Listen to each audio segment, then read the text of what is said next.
Welcome to another edition of Marty's Recovery Minute. I am Marty. So glad to have you stop by and check us out. If you've been here before and came back, glad to have you. Thank you. If you're new and this is the first time on our channel and this is the first exposure to this content that you've had, welcome. We're certainly glad to have you. If you hear something you like, please subscribe, give us a thumbs up. If some of this content you feel like will be helpful to someone you care about, please share it with a friend. The more people that know about us, the more people we can help, and that's what we're here to do, is to help people and hopefully have conversations about topics that are not being discussed elsewhere. If you are going to leave a comment, please make yourself identifiable. I will not respond to anonymous comments. And don't be negative and don't be hateful in your comments. If you're going to leave a criticism, make it constructive. I'm fine with constructive criticism. And also, please ask any questions, or if you've got a topic you'd like to have me cover or like to have a question answered, please leave it in the comment block below. So having that said, let's move on to my next disclosure. If you think you have a problem with alcohol or drugs, please seek out a licensed clinician in your area and get help. Get help.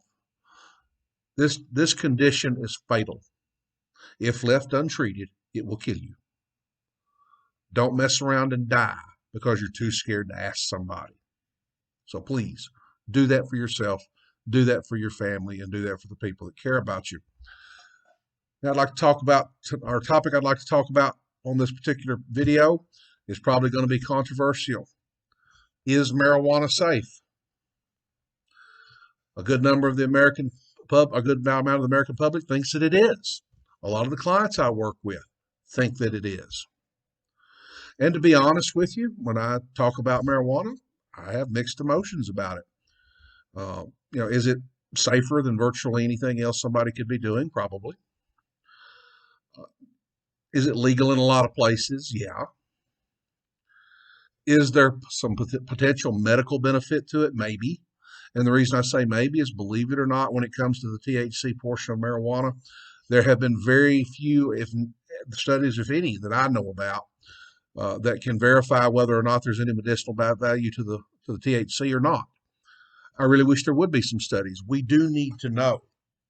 Now, CBD, there's been some studies that show that can be very beneficial and can help people. Do I care if somebody is in their living room doing something like that, and they're not bothering anybody? I don't know that I care.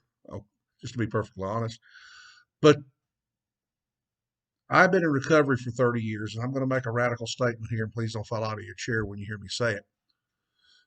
But in my 30 years of recovery, marijuana is probably the most dangerous drug in the world. And here's why I say that. For the average person, if you talk to them about using methamphetamines, they're going to go, no. Talk to them about snorting a line of coke. No. Hey, I got a handful of pills. You want to swallow them? Lord, that'll kill me. Hey, what about a needle full of heroin? You want to stick that in your arm? No, you've lost your dadgum mind. But if you say, hey, how about some marijuana? Oh, it's just weed. It's just weed. And that's what makes it so dangerous. People don't take it seriously. And the numbers bear that out.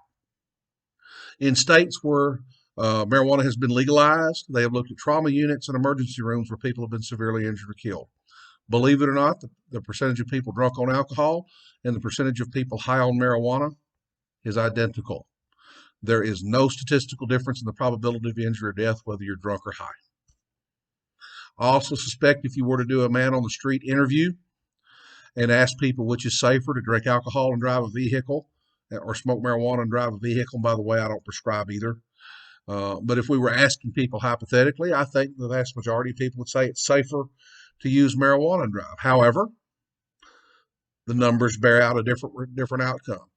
At equal levels of impairment, and 6.6 nanograms of THC per milliliter of blood is the equivalent to a 0.08 BAC. At equal levels of impairment, outcomes are identical. One scary fact is the younger the user, the higher the mortality rate.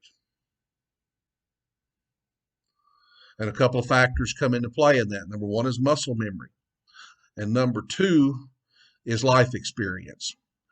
Quite frankly, the younger you are, the less you have learned about how to handle things, and you have to think a little longer about it. And then the marijuana or the alcohol slows you down just enough that and the additional thinking can be fatal. So the younger the user, the higher the risk. Some other things about marijuana that most people don't think about. When I was a young man, when you were talking about marijuana, you were talking about something completely different than what we're talking about today. When I was a young man, if marijuana had a 5% or higher, around a 5% THC content, it had names like Hawaiian Gold. It was primo stuff. This stuff now is coming out of the ground, genetically modified, pumping 35% THC content, and some of the waxes and pastes are pumping 95. And when you start getting to levels of THC that high, the game changes, and everything you thought you knew about marijuana is no longer true. For example, you've heard all your life you can't OD on marijuana, on THC. At 5%, that's true. At 40, 50, 60, 70, 80%, that's not true. And what an OD looks like is the person goes into a coma and can't be woke up for a period of time. That's also high enough to cause a psychotic break, meaning you don't know who you are, with who you're with, or what you're doing.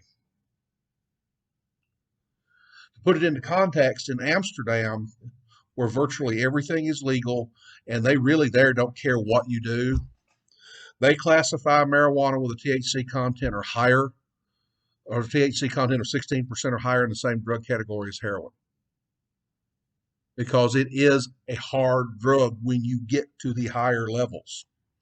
Some other things that it does to the user that's very dangerous. One of the first things it does is it causes what's called muddy or cloudy thinking. In other words, the user can no longer solve problems. For example, it's thundering outside, there's lightning outside, and the power goes off. Well, the storm knocked the power out. That's the very thing a marijuana user, a heavy user, cannot figure out. Second thing that it tends to do to the heavy user is can be as much as a 30% reduction in what's called verbal acuity. Quite frankly, that's the ability to use language. So if you've ever talked to a heavy marijuana user and said, "Hey, how was your day?" They'd be like, "All right."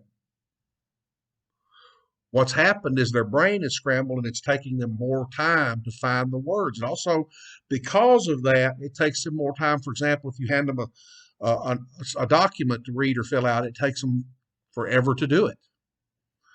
Another thing that tends to happen to the user, and I've mentioned this before, but the brain tends to shrink, and this is true with marijuana as well. And one of the side effects of the brain shrinking is a reduction in executive function. In other words, the ability to make good decisions that are in my own best interests.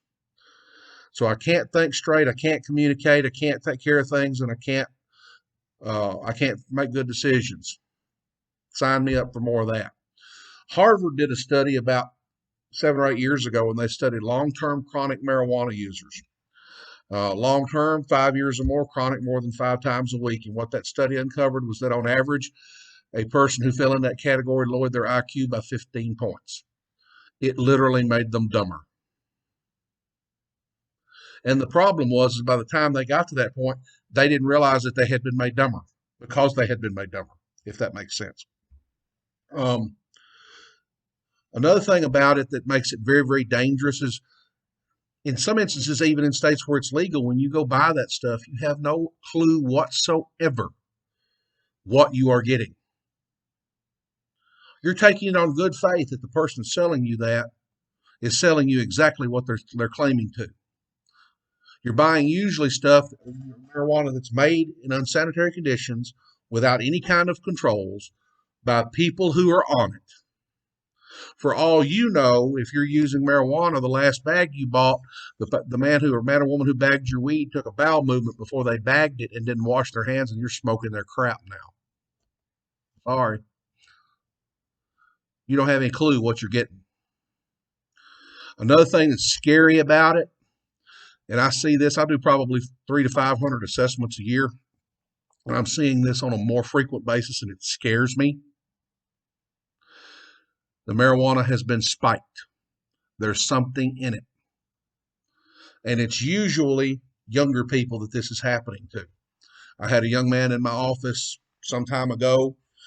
His drug dealer and he had gone to school together. He'd known him since the 5th grade. They graduated high school together. His drug dealer sold him weed that had been laced with something, and he nearly died of a drug overdose and spent 5 days in ICU from his friend. So you have no clue what you're using or what you're getting, and there's no other substance in the world that I can imagine that a rational person would shove into their body and not know what it was. You know, one of the things we've told the American people is that this is a medicine. It's medicine. It's a medicine. You can use it as a medicine. Let me ask you a very serious question and a logical question out there.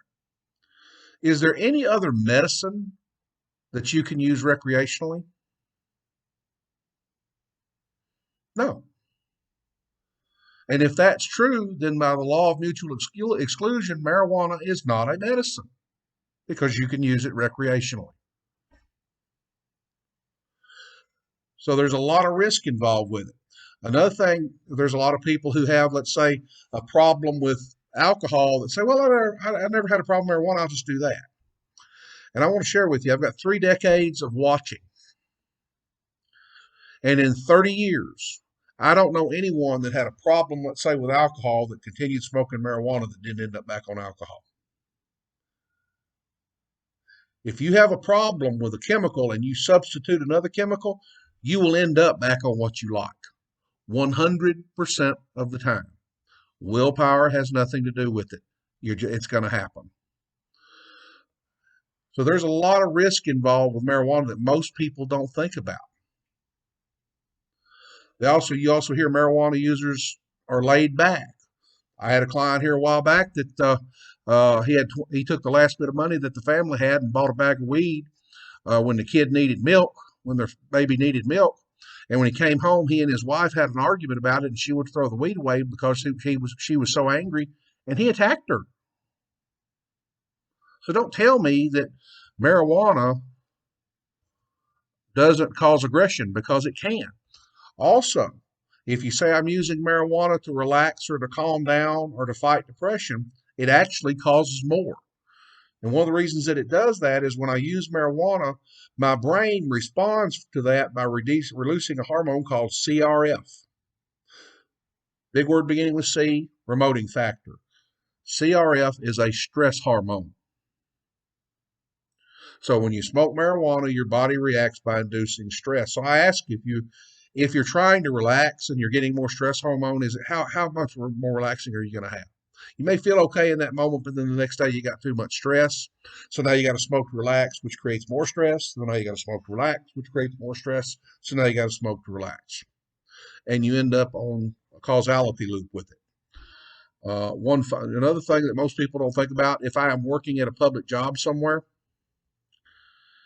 and I'm using marijuana, if there is an accident and I'm injured at work and they drug screen me, my employer is off the hook for any injuries that I have or any harm that's been done to me. So if I'm going to work and using, I'm essentially telling my employer, you do to me whatever you want. I will accept the risk. Another thing that tends to happen to people who insist on using is most jobs that are going to pay you any kind of wage that you can make a living on is going to drug screen you. And so people who insist on using slowly begin gravitating towards jobs that don't drug screen. Those jobs are typically crappy pay, horrible hours, hard work. So the person condemns themselves to a life of hard labor and poverty so that they can keep smoking. And the truth is, even if they legalize it throughout the country, at some point, I suspect that may very well happen. Alcohol and tobacco is legal now. Can you smoke and drink anywhere you please in this country? No. There will be consequences for marijuana, even if it's legal. They will just shift. For example, in Colorado, DUIs are up 30-something percent. Absenteeism from work is up 30-something percent. Child neglect is up 30-something percent. There's still going to be problems and costs associated with it, and there's still going to be consequences because of it. So One final thing I want to leave you with, and when you want to talk about legalization, and this concerns me, there was a study done here in the U.S., and it was duplicated in Norway. If you understand anything about scientific methodology, duplication simply means it's valid. And they studied young women who used marijuana while pregnant or nursing.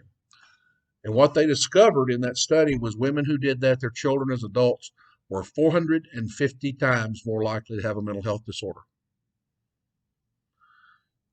450 more times more likely. Now, in the U.S. as a whole, the percentage of women who do that is about 5%. In states where it's legal, it's 20%. It's 4 times higher simply because it's legal. So in states where it's been legalized, you're opening up Pandora's box, and in a few years you're going to be overrun with mental health disorders. It's going to bankrupt you. And so the question that you have to ask yourself is this worth it to me? Is it worth what it could cost me? Is it worth what I could lose because of it? And is there nothing else I can do that will give me some kind of relief or relaxation besides that? Surely there is. So with that, I'd love to hear your comments. So glad to have you tune in. Until next time, if no one's told you they love you, I do. Be safe and God bless.